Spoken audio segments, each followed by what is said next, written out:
मित्रों, मैं राघवेंद्र पांडे आप सभी का आज के इस कार्यक्रम में स्वागत करता हूं और आप सभी से विनम्र निवेदन है कि कृपया इस वीडियो को लाइक करें और शेयर करें।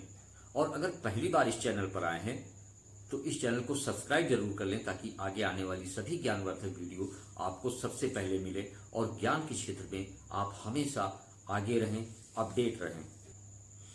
अक्सर हमने देखा है कि जब कोई उबासी ले रहा होता है तो उसके सामने जो व्यक्ति बैठा होता है उसको भी उबासी आना शुरू हो जाती है।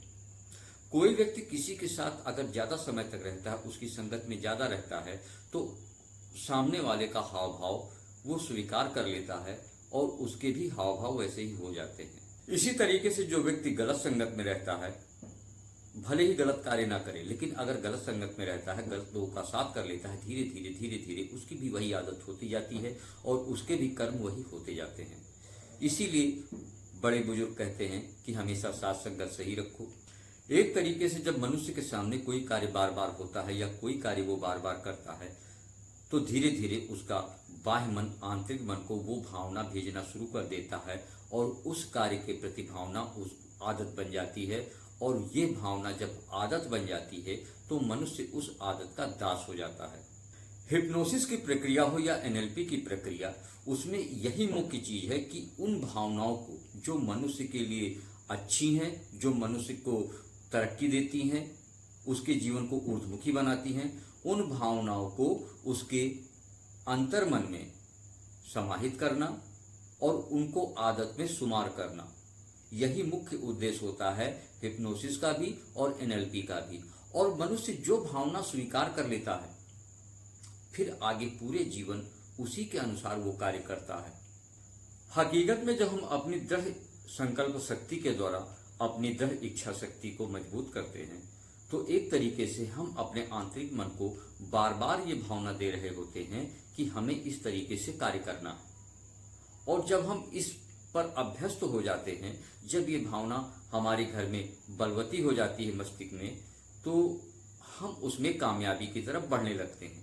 लेकिन अगर यही नकारात्मक विचार आ जाए और उनकी भावना मन में घर कर जाए, सपोज दैट जैसे कोई बच्चा, कोई स्टूडेंट एग्जाम की तैयारी कर रहा है, कंपटीशन की तैयारी कर रहा है, लेकिन अगर उसके मन में धीरे धीरे जो सवाल समझ में नहीं आते हैं, जो क्वेश्चन समझ में नहीं आते हैं, अगर धीरे धीरे उसके मन में ये घर करने लगे कि नहीं ये बहुत कठिन है, ये हम नहीं कर सकते हैं, तो बार बार ऐसा सोचने पर ये एक भावना उसके अंतर्मन में प्रवेश कर जाती है और फिर वो हताशा और निराशा से घिरता जाता है।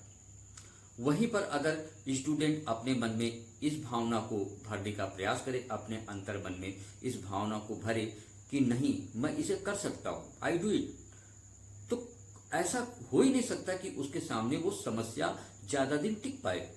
हिमालय की बर्फीली वादियों में अनेक योगियों को नंग धड़ंग घूमते देखा जा सकता है।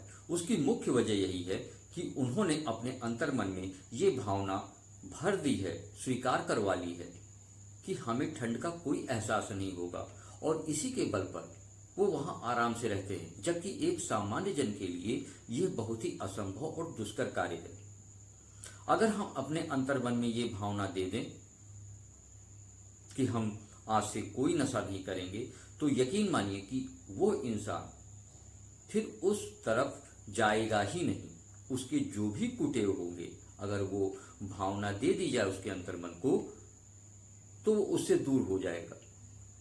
यहां पर मैं आपको एक सच्ची घटना सुनाता हूं जिससे स्पष्ट होता है कि वास्तव में जीवन में भावना का कितना बड़ा महत्व है। एक कॉलेज में एक बहुत ही स्ट्रांग टीचर थे।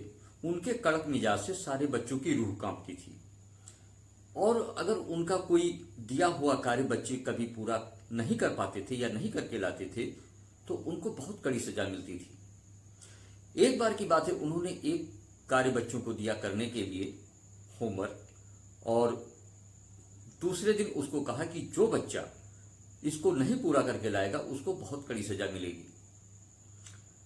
संयोग से सभी कक्षा के लगभग 90% बच्चे उस कार्य को पूरा करके नहीं लाए उस दिन।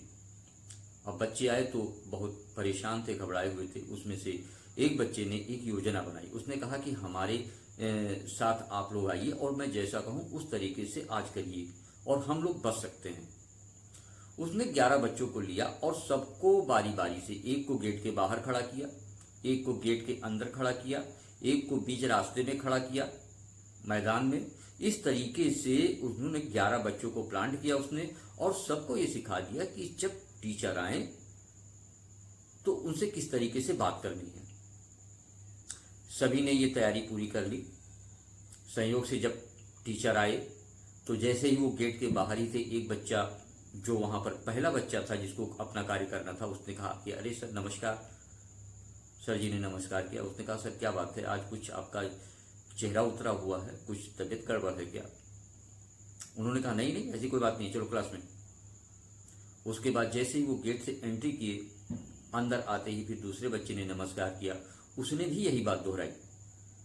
उन्होंने कहा नहीं ऐसी कोई बात नहीं है, आप क्लास में चलिए। जब वो आगे थोड़ा और बढ़े, तीसरा बच्चा मिला, उसने भी नमस्कार किया और यही बात दोहराई। तो वो सोचने पर मजबूर हो गए कि क्या बात है, सभी टोक रहे हैं, क्या ऐसा कुछ है? उन्होंने कहा नहीं ऐसा कुछ नहीं है, आप लोग अपने क्लास में चलिए।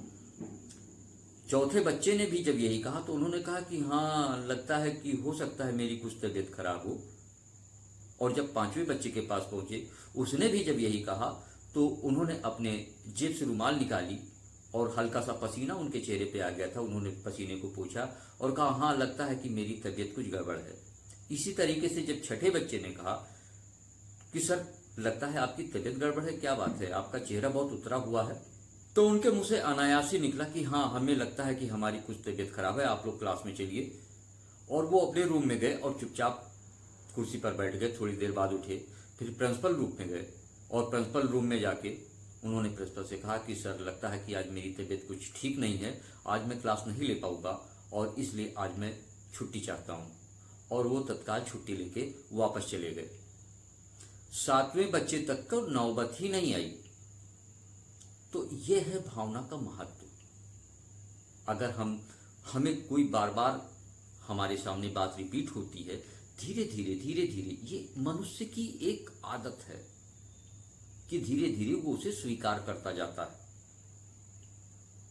तो जब मनुष्य उस भावना को धीरे धीरे जब स्वीकार कर लेता है, उसके अंतर मन में वो चीज बैठ जाती है, फिर मनुष्य उसी के अनुरूप ही कार्य करने लगता है, फिर वो भावना अच्छी हो या बुरी हो। सेम यही ट्रिक अपनाकर बड़ी बड़ी कंपनियां अपने विज्ञापनों के मार्फत से मनुष्य के मस्तिष्क को उस प्रोडक्ट के प्रति ललायित करती हैं। जब वो विज्ञापन बार बार मनुष्य के सामने आते हैं तो मनुष्य एक बार सोचने पर फिर मजबूर हो जाता है और गाहे बगाहे कभी न कभी उस प्रोडक्ट को खरीद भी लेता है। यही कार्य सेल्समैन भी करते हैं।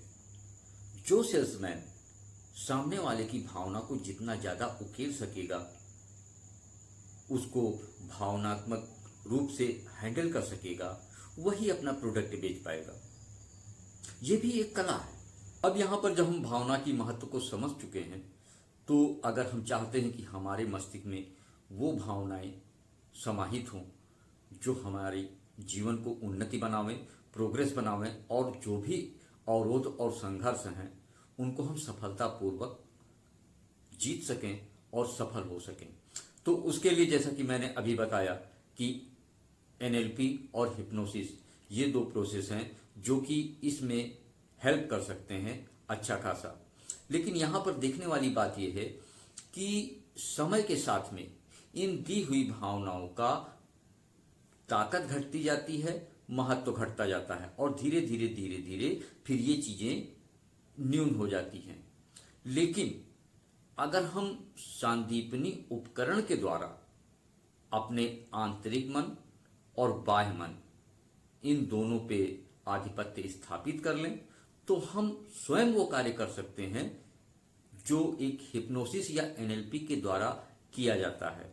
और हमारे ख्याल, ये मेरा अपना निजी मानना है कि हमेशा इंसान का अपना वर्चस्व होना चाहिए और उसे स्वयं सांदीपनी उपकरण का प्रयोग करके इस मामले में महारत हासिल करनी चाहिए और वो जो विचार चाहे, जो भावना चाहे, वो अपने आंतरिक मन को प्रेषित करके उसका लाभ ले सकता है।